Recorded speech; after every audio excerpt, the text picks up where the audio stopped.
All right. I think yeah. All right. Welcome, everyone, to the Summer of Stories, an interview series that goes behind the brands of entrepreneurs who were the first to do it in their families, communities, and/or industries, and uncovering the stories that embolden them to get it done. So, our first guest is Christina Farinacci-Roberts, the proud daughter of a Korean immigrant tiger mom and an Italian American veteran dad. She was the first in her family to graduate from college. She was one of the youngest New York City Department of Education high school principals. And now she's the founder of her award winning education and equity consultancy, Head, Heart, Hands Consulting. Welcome, Christina. It is so Thank you good to have you so here. much. That is like literally how I introduced myself. So that was perfect. Great. So I got to know you through your work with entrepreneurs on the smaller scale, developing our intellectual property so that we can grow our businesses. But I know that this is part of your larger SOULARISE Leadership Model, your larger business. And so could you tell us a little bit about what you do?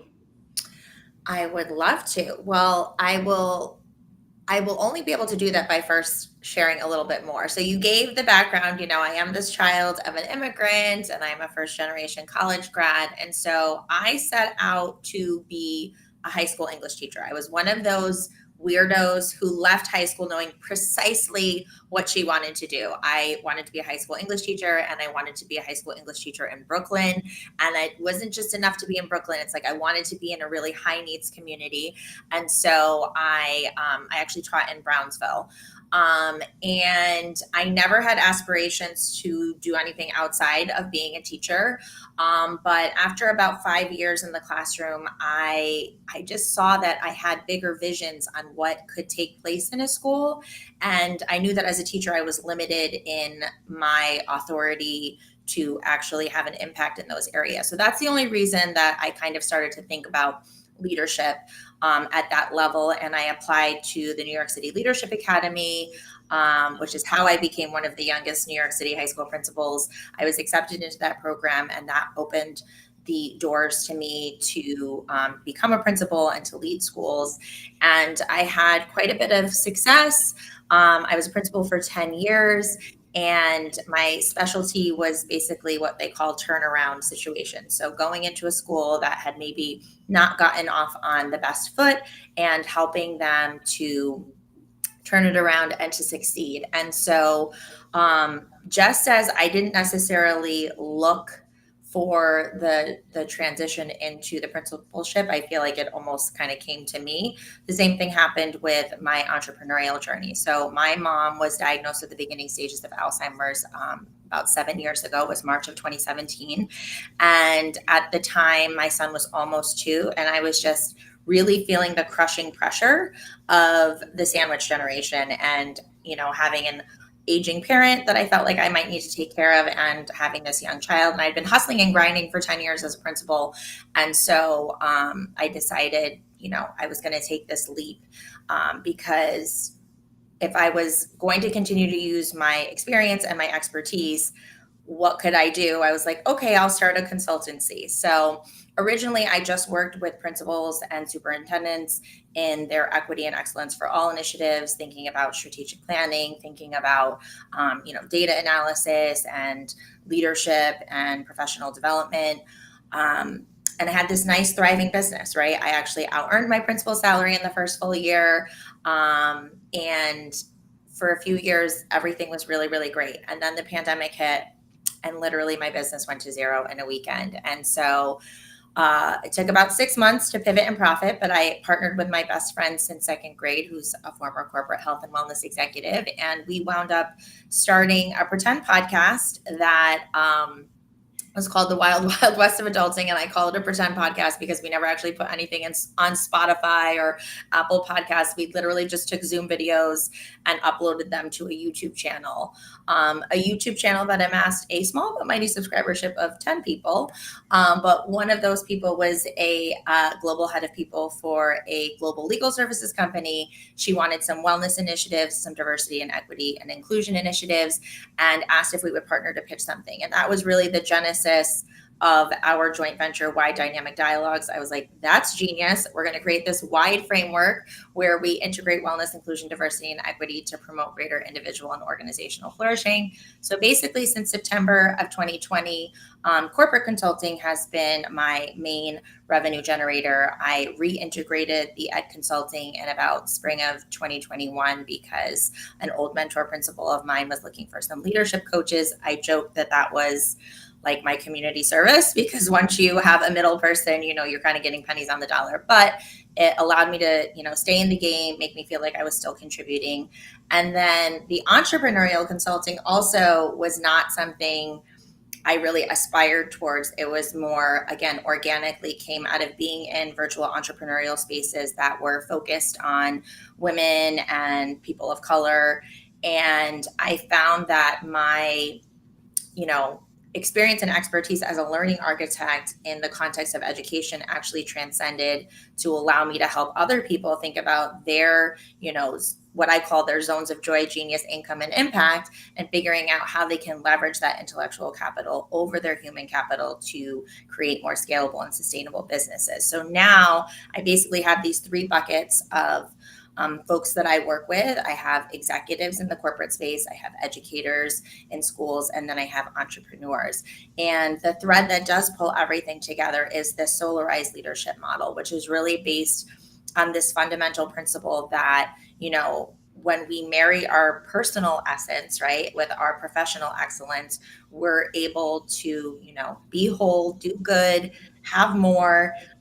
This idea of pursuing individual and collective flourishing by not trying to separate what should never be separated. It's actually the personal and professional that are working together that allow us to further advance our mission. So that's what I do. Yeah. Okay. I would love to get into the different elements of the SOULARISE model just a little bit. People can't see it on the screen, but it's an acronym. And in my mind, you're like the famous acronym creator. Everything. Acronyms and alliteration. I'm your girl. I just had a client meeting yesterday. I was doing a Fortune Framework audit, and she was loving all of the flavor I was bringing to her ideas. Yeah. So the SOULARISE Leadership Model is based on these four elements of soul. So the S is for satisfaction, and that's about increasing people's pride, joy, and fulfillment in the work that they do and the lives that they live. Because particularly as the child of an immigrant, I think a lot of us, that idea of satisfaction or the pursuit of joy for the sake of joy and not for the utilitarian benefit of something is something that often is not instilled in us. And so it was important for me to kind of root leadership in this idea of satisfaction and not just doing something to be good at it or to get a title or to get a check, but to really feel that fulfillment from what you're doing. Now, the O is for optimism, and that is about improving your belief in what's possible and your capacity to rise and excel. I think whenever we endeavor to do something that is very aspirational, we are inevitably going to face challenges. We're going to have obstacles that we need to overcome. And so if you don't have this underlying belief and hope of what's possible and really letting that allow you to persevere, to be resilient in those times, then your leadership is not going to be able to carry you through. The U is for uberty, and that is a antiquated word that I am trying to desperately revive back into the everyday lexicon. It means abundance. So uberty is about embodying a spirit of abundance and assuming that there's provision for whatever is needed. I know that coming from the education field, often money is talked about as a barrier to success. And I don't want to discount or undermine the significance or the importance of having resources. But I think if we allow whatever's in front of us to limit us, we overlook so many things that are within us. I mean, I think human capital is the most important capital. And you can do a lot with great human capital, even more than what you can do with little human capital, but a lot of fiscal capital, right? So this idea that let's leverage the resources that we have as best as we can as we continue to pursue more resources that can help us, further advance our missions. And then the last element is L. It's for love, and that's about igniting people's passion and purpose and rooting it in what I believe is the most universal element of the human condition. If you think about anything that has ever been achieved, whether it is at the smallest level, on the micro personal, or at that macro level globally, it's always for the love of a person, for love of a country, of a cause, something that makes us devoted enough to continue to pursue something even when we do face that adversity. And so when I created the SOULARISE Leadership Model, I definitely had a lot of people challenge me or push back on me to use words like soul or love. They're like, I don't think you can say that in a school or in a hospital or at a law firm. And, I think pre-pandemic that there was probably more organizations and leaders that might have been a little bit more hesitant to engage in those types of conversations. But I think one of the big silver linings of the pandemic was it showcasing and putting a spotlight on how much the status quo actually wasn't serving most of us. And I think when people were losing family members, were losing jobs, were losing like little freedoms and luxuries that we had kind of taken for granted, it helped us to reprioritize and redefine what success is and what it means. And so for me, SOULARISE leadership is about you defining what success is and then creating a path towards achieving that success in a way that holistically tends to your whole self and allows you to experience sort of that freedom, fulfillment, and flow that I think is so critical. Yeah. Wow.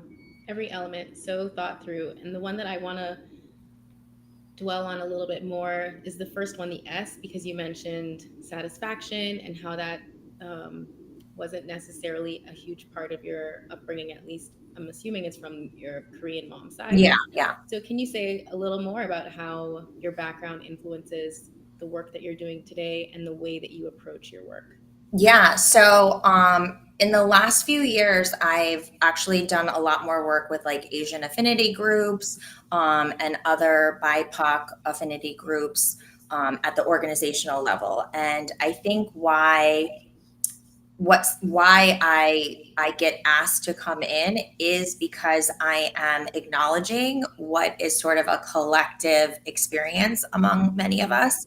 Like I said, I don't think it's unique to Asians per se. I do think for many immigrants and children of immigrants, there is this relentless work ethic that is instilled in us, and that we owe it not only to ourselves but to our families and our ancestors, and to excel and to be successful for the collective. And I think that has some merit to it. I think there is something honorable about, thinking more beyond just yourself. But I think if we take it too far, then it does sometimes prompt us to compromise our own desires and our own joy. And so things that would initially have been I could do this, or I can, like it's an option, now becomes an obligation because I feel like I owe it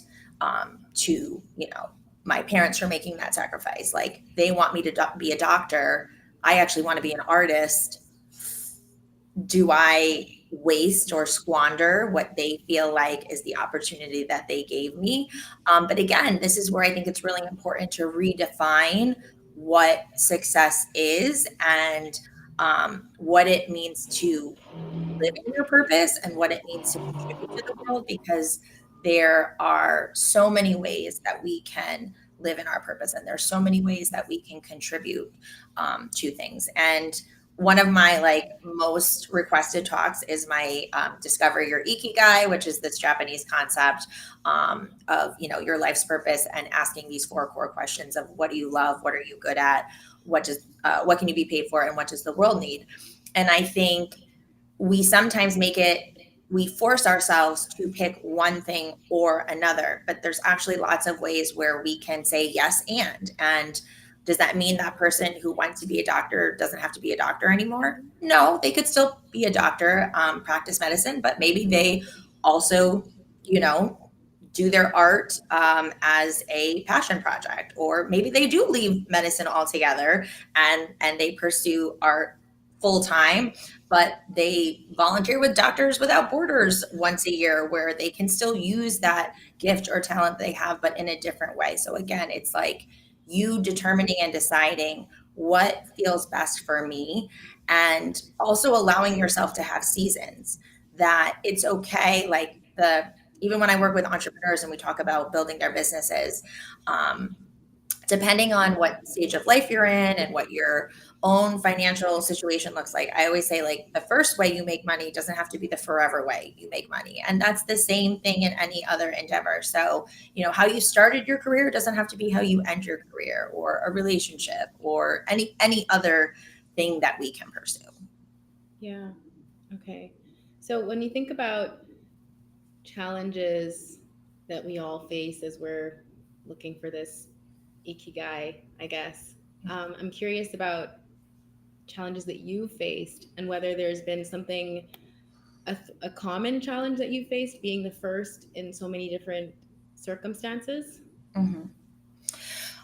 Yes. So early on in my career, I had a lot of various kinds of professional success. And when you are a younger leader, there are assumptions that are made. I often tell the story about how, you know, I had um, one of my colleagues told me that they had shoes older than me, which probably was true, but also irrelevant, right? And so I always would just try to reframe anything that somebody mistook as a, as a hindrance to me, and flipped it on its head and say, this is actually positioning me to be an even stronger candidate in this area.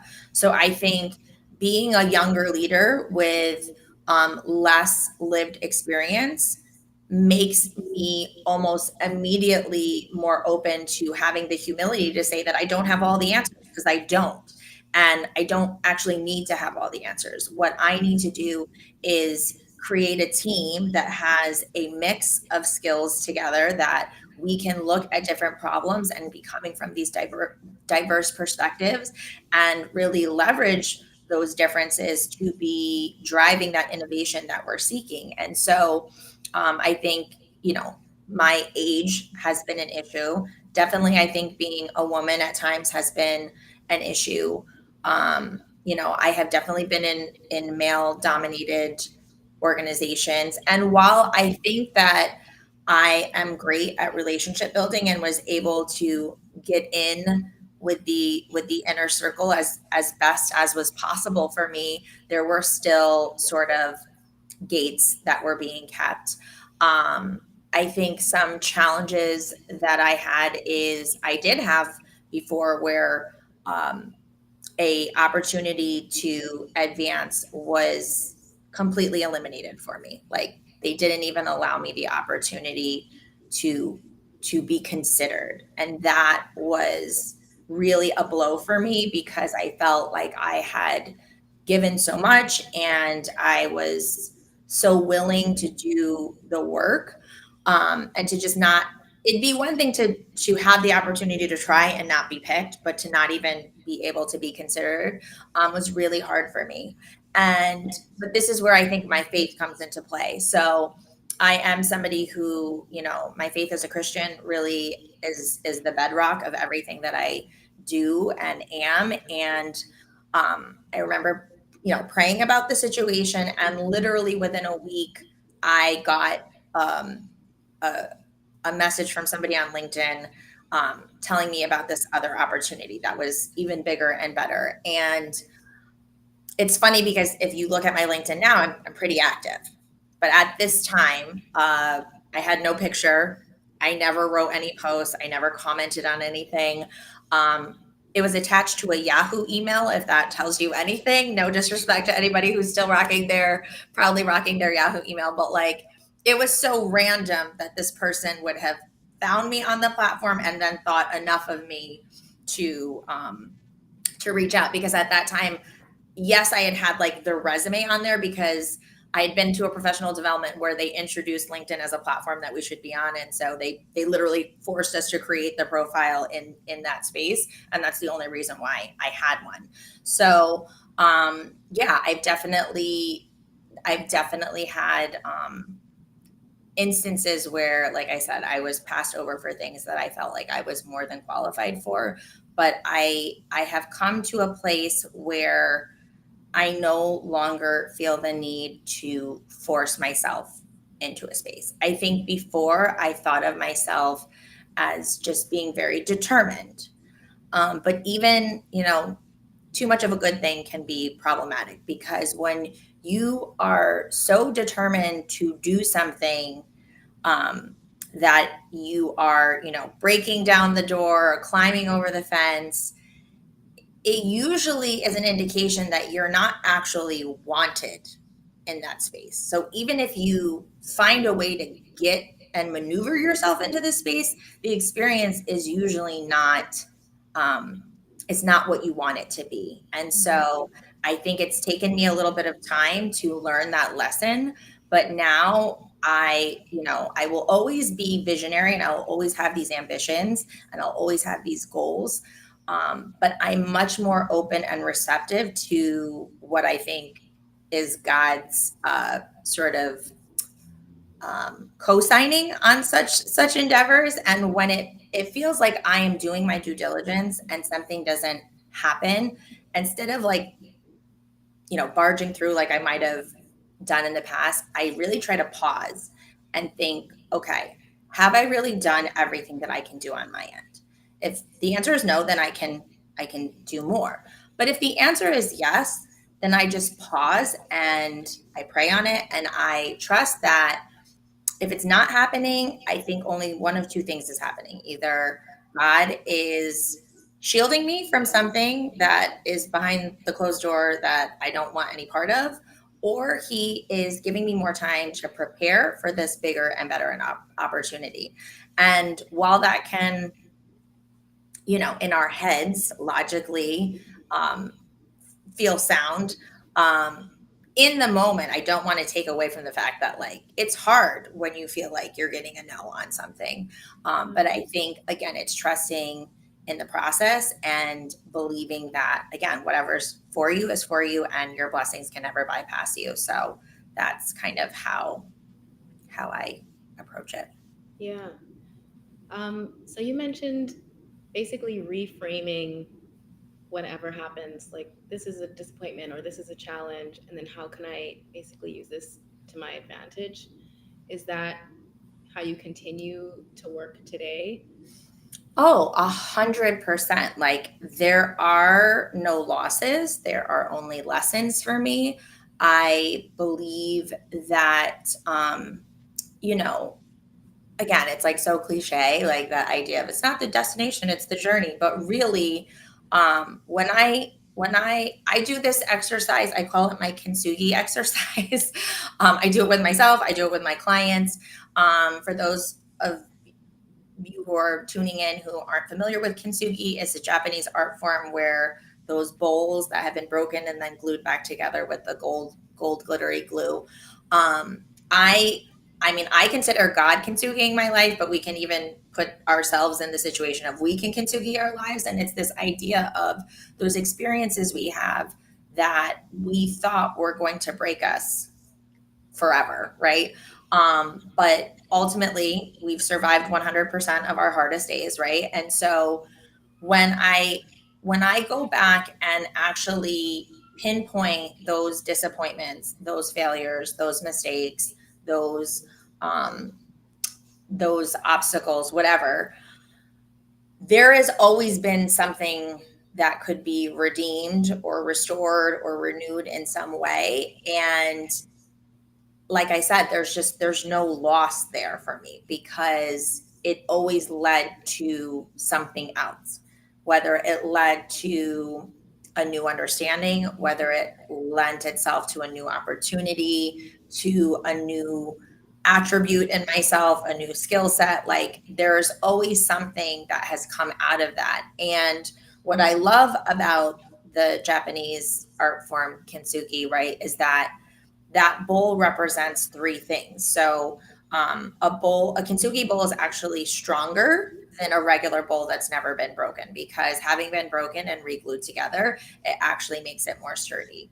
The second thing that it does is it's actually more beautiful because with the breaking of the bowl and the gluing it back together and putting this gold glitter in it, it creates this new unique design, and it's highlighting versus trying to conceal what has happened, right? And then lastly is the bowl actually is more valuable, like fiscally it's more valuable, like the gold specks in it make the bowl worth more. And so when we think about those challenges we have as either making us stronger, making us more beautiful, or making us more valuable, I think it's just a wonderful way to not only reframe something that's already happened, but to help us reframe something that we may be going through in this moment and saying, like, I might not be able to identify which of these things is going to come out of this, but I know that it is going to come out of it. And I want to be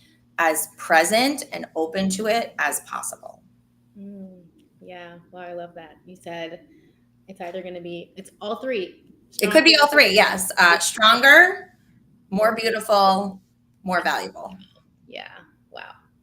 Okay. So I would like to hear some more about your vision for the future of your work.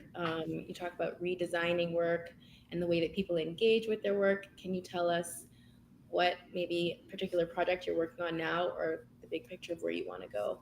Yeah. So I've been talking about how I want to transform work into this labor of love and workplaces into communities of care and workforces into guilds of glory, which might sound super esoteric, but I think it is more than just a philosophical concept. I think it can be a tangible reality that literally transforms the way that we do work, but really who we are as we do the work, I think is more important. I think that's, I've had this conversation with my partner where so much of the work around, or the rhetoric around workforce development or talent development or leadership development, we talk about like high performance and high productivity.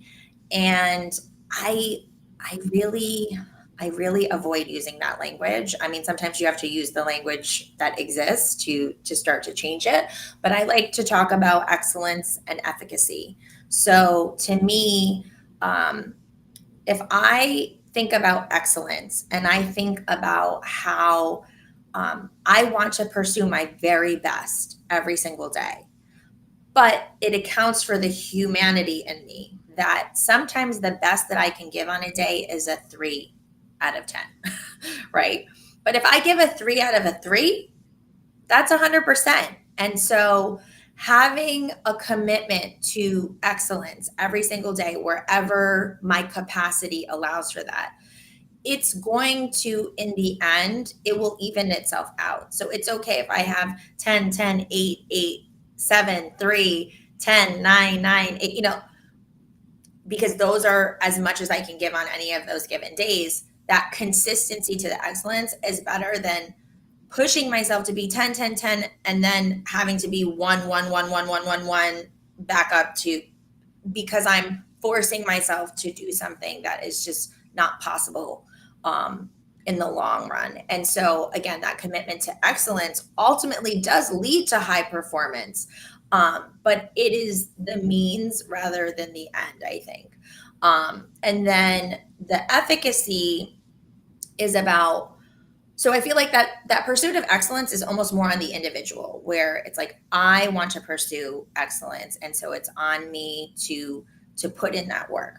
But the efficacy, I like to think more of as at the organizational level. How do we as leaders create the spaces and the environments that allow people to flourish, right? So if you think of all of your employees as these seeds that are being planted, are they in the right soil? Are they getting enough light and water?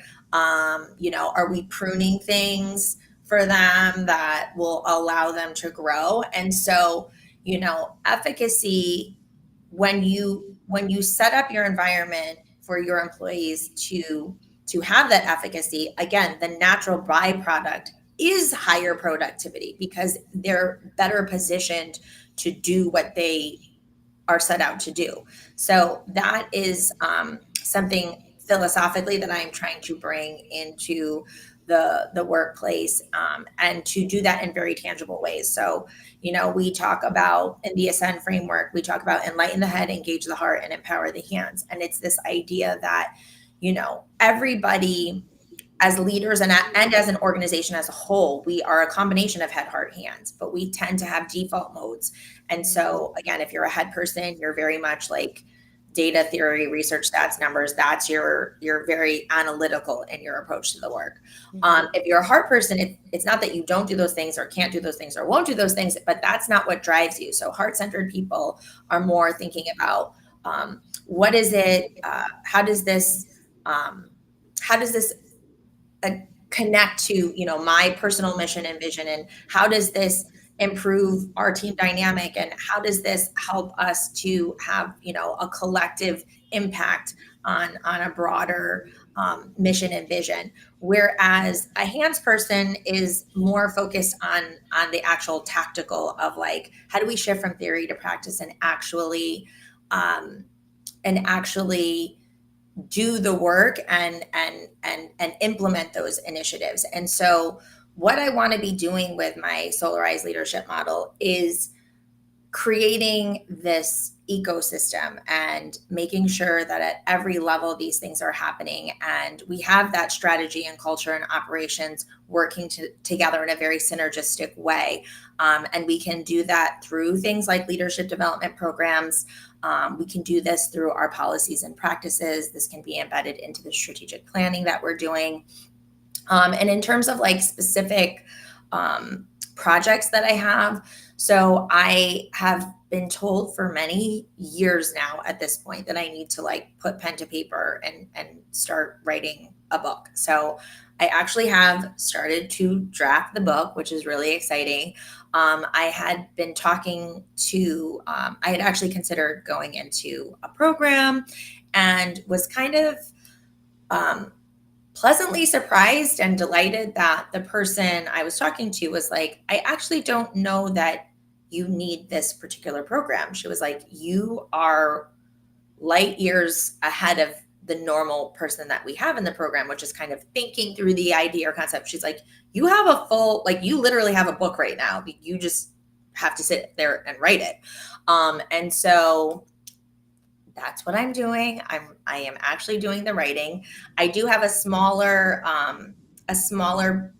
book that I've been also talking about, but not following through on. And so I guess sharing it here is making it a little bit more real too. Is I've been doing my affirmations of the day for like a few years now. It started off as a way for me to consistently write something on LinkedIn, because I like to call LinkedIn lurked-in, because the reality is the majority of people are just lurking. They're not posting. And that's not just conjecture. Like, there are stats, and I think it's like less than, I'm probably getting the stat wrong, but I think it's like 7% are actually posting or something like that. Wow. On any given basis, which is why when you do post on LinkedIn, you're way ahead of the game. And it makes sense, because sometimes what people are putting out on LinkedIn are identifying problems. So if you heart something or like comment something, it's like you're kind of telling on yourself, especially the topics that I cover. I know a lot of people won't engage on it, but they'll come into my DMs, or I'll see them at a live networking event and they'll mention something. And I'm like, in my head, I'm like, that's funny because I've never seen you like hit the heart button. But also, I get it because I'm identifying things that are problematic in a lot of workplaces, and you don't want to raise your hand that you've experienced that or you felt that way. Mm-hmm. But yeah, so I made this commitment to write an affirmation of a day, because I'm like, okay, it's one sentence. And then I do give a little blurb, but Mm-hmm. it felt like, okay, if I can do that Monday through Friday, that's small enough that it can like create a habit and a routine and a pattern, and help me to build up the social media stamina. And I've continued to do that, and I've gotten a lot of positive feedback from it. And I think it can be an opportunity to get me into organizations as well, to share the affirmations, but how these affirmations can lead to something that has more tangible results. Because I think sometimes affirmations get like a bad rap, that they're too woo, or it's just Mm-hmm. it doesn't do anything. But again, like, part of my mantra is we do who we are. And so if affirmations help us to be more rooted in ourselves and our identity and who we are and who we want to become, then that is what drives our actions and what we do. So it's kind of like, in order to maximize our doing, we actually first have to optimize our being. Mm-hmm. Yeah. Wow. Well, I love that you've announced both of these books I know. I'm like, oh my gosh, what did I do? telling on yourself, but it's great. We're all going to be wondering when's this book coming. And you absolutely, I mean, you casually dropped like three frameworks in this conversation, and you just skimmed even telling us what they were about. I know that it goes so many levels deeper, each one of them. So Yeah, this book is going to be really powerful whenever you're done bringing it from your mind to the page. right. Um, One of the final questions I want to ask you is about, I guess, your perspective or some advice that you might give, or encouragement maybe for other people, particularly women or women of color who are pioneers in their own fields, like whether it's being the first in your family to go to college, the first in your friend group to become an entrepreneur, which is not something that we mentioned, but I know is also part of Yeah. your background, or to be redesigning work and wanting to shift the conversation away from high performance, high productivity, and more into being excellent and satisfied. So, what might you say to someone who's feeling like I'm swimming upstream or I'm being passed over? Yeah. Oh my gosh, I have so many thoughts. So I think for the person who feels like they are swimming upstream, I have like two thoughts. So um there's a certain aspect that is, if not you, then who?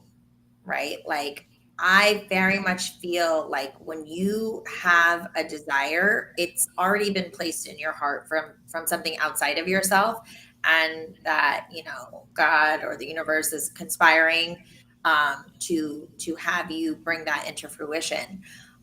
So when you are trying to change the world, like, it's got there's going to be some of that resistance.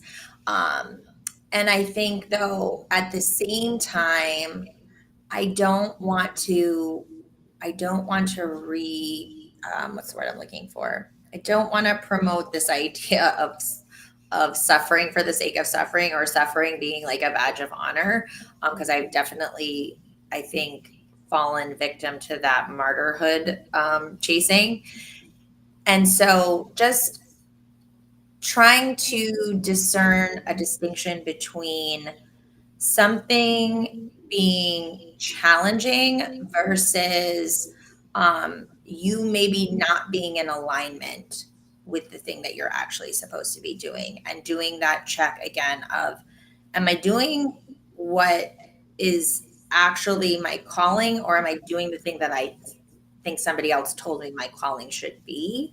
And so I think for the people who have felt passed over, I'm going to go back to that idea of like, what's for you is for you, and your blessings can never bypass you. And while that can be sometimes a hard pill to swallow, not getting something that you wanted, it's using that to help you to be more strategic and saying, okay, did this not happen because I'm in a space that I'm not valued?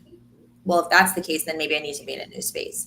But sometimes that's not why I've been passed over. Maybe I was passed over because I haven't been doing a super great job of um, nobly bragging on myself, right? I have a mentee that I was talking to about this. She's an Asian female, and she works in a more male dominated field, and she's younger.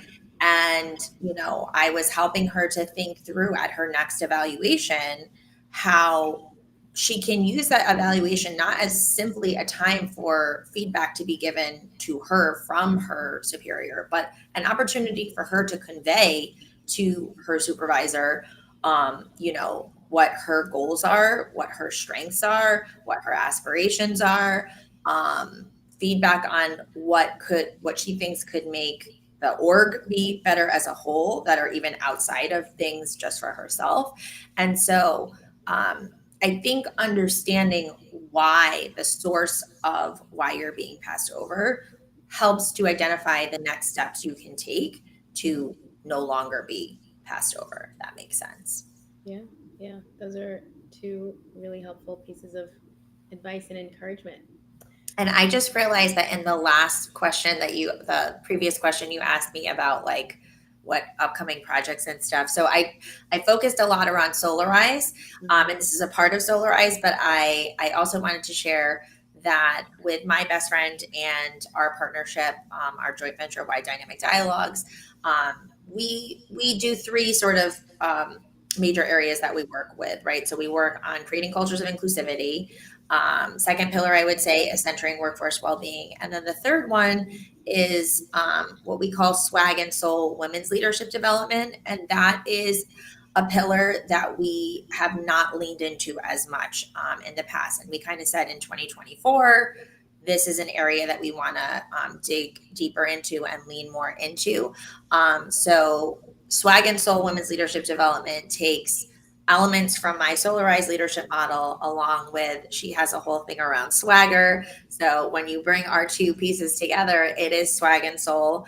And we are in the process of piloting some sort of, executive training programs, women's leadership development programming.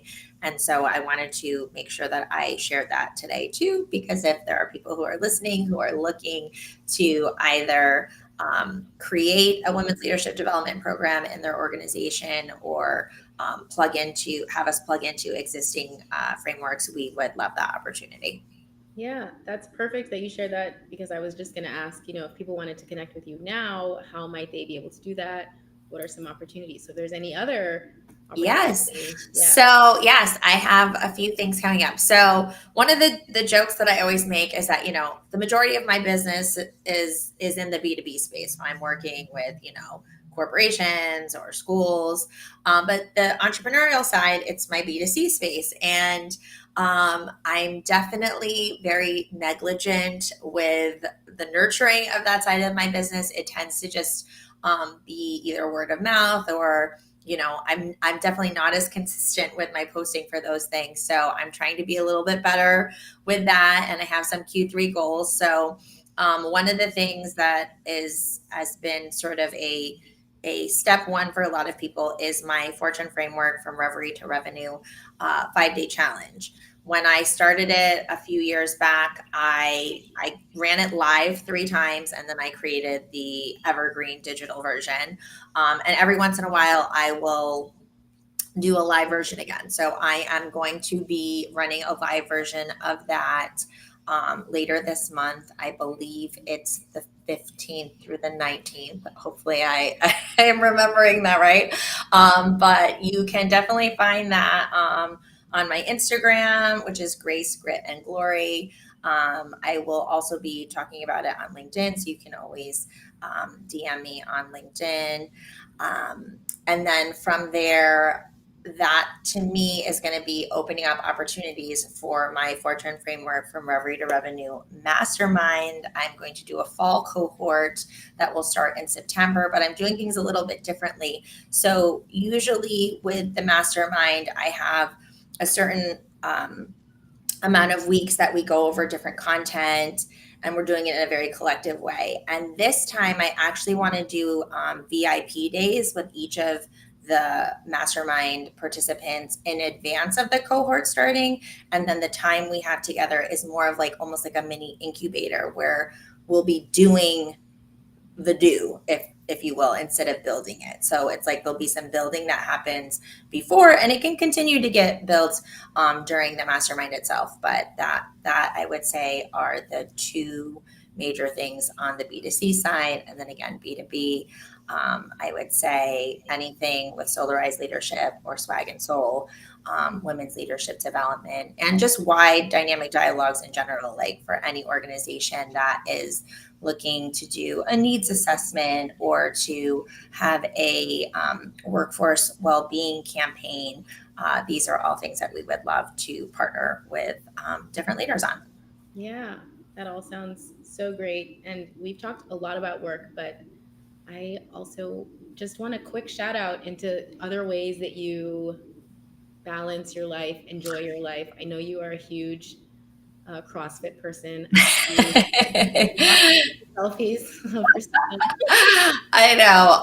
So it's funny. Yes. So I joke that, I keep my stand. So I was just having this conversation with some runners. So I am a part of Cap City Runners, which is like a local BIPOC focused running group in my area. And there are so many people that run there that are like so inspiring. Like they are like doing the do. And I'm like, I just want to be really clear. I am not a runner. I am a person who runs. And those are two different things. Like, I feel like runners are people who like get up, they want to run, they like enjoy the run while they're doing it. I'm like, I literally hate every minute of running while I'm actually running, but I love how I feel after a run. So that's what I am chasing. And I do try to use my runs to be part of like my spiritual time. Like sometimes like I will, I have different recordings of myself with like different Bible verses. And then I like pause a minute in between. So like I can run, I hear the verse, I meditate on the verse for a minute, pray on it, and then the next one comes up. And so it like allows, I feel like, the run to go by more quickly because I'm like focused on something else while I'm doing it, which is also something I talk to clients about, is like those habit stacking. Like, how do you take the thing that you're already naturally doing and then find a way to integrate something else that can make it better? I'm what I call a reluctant runner. I'm an unconventional yogi, so I'm never going to be as flexible as Gumby, but I do the practice to think about it more holistically. Again, I also have like a daily devotional yoga sequence that I do that is allows me to take some Bible verses and meditate on that. So it's like my mindful movement meditation.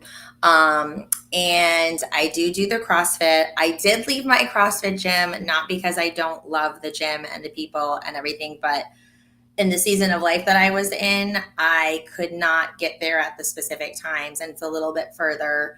And I think for a while, I actually avoided joining another gym because I felt guilty about leaving the community. And that I don't think serves anybody. But so I'm now at a different gym that is more like a HIIT focused gym. It's like this metabolic meltdown. So I'm still using my CrossFit-esque skills, but the whole thing for me about strength training is just all of those: running, yoga, and CrossFit, or any strength training, it is training your mind just as much as your body, and that translates. So it's like I talk about the importance of, working out and eating well, because your body is the vessel by which you're going to do your work, and you need to have energy and things like that.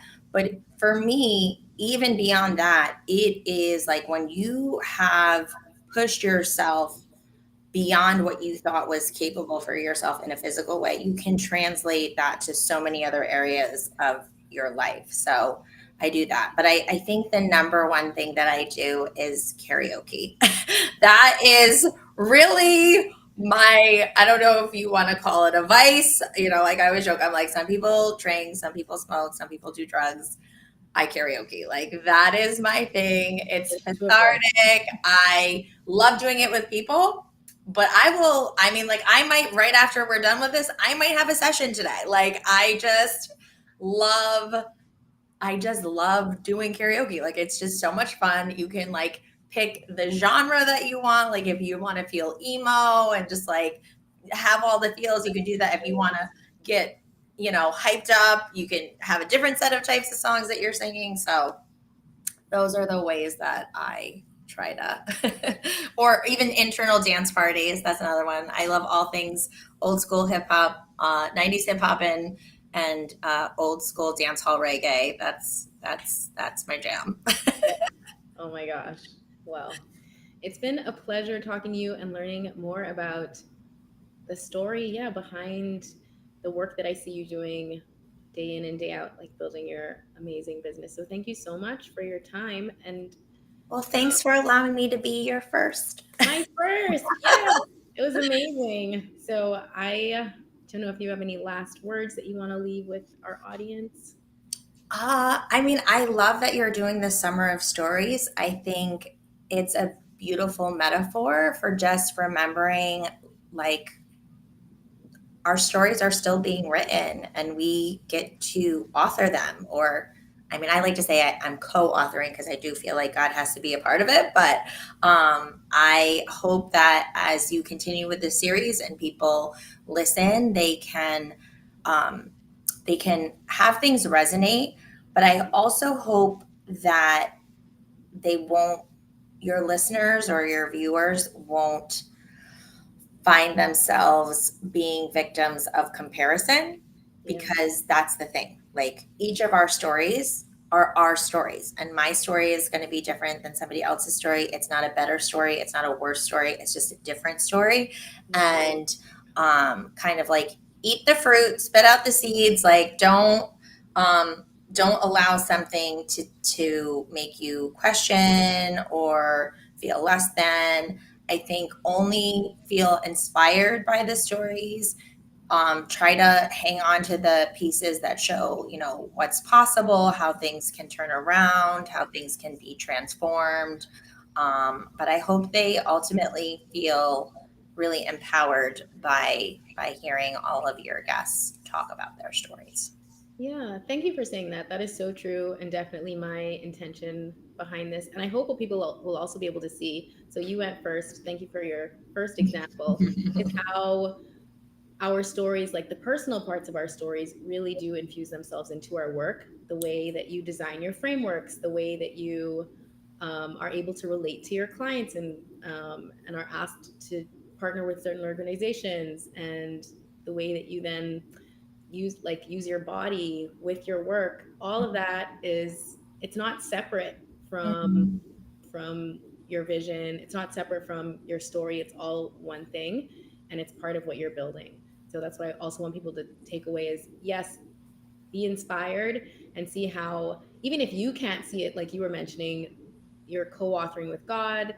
There's the, what's the book, the kintsugi. Kintsugi, yeah, there's kintsugi, there's ikigai. I know I'm Korean, but I love the Japanese concepts. All of these things are happening, they're at play in your life, in your brand building, and your stories. So that's what I want people to see as well. Yeah. Awesome. Well, thank you Well, thank you again. so much. I will talk to you later. And for everyone else, tune in next week for the next interview, for our next guest in this series.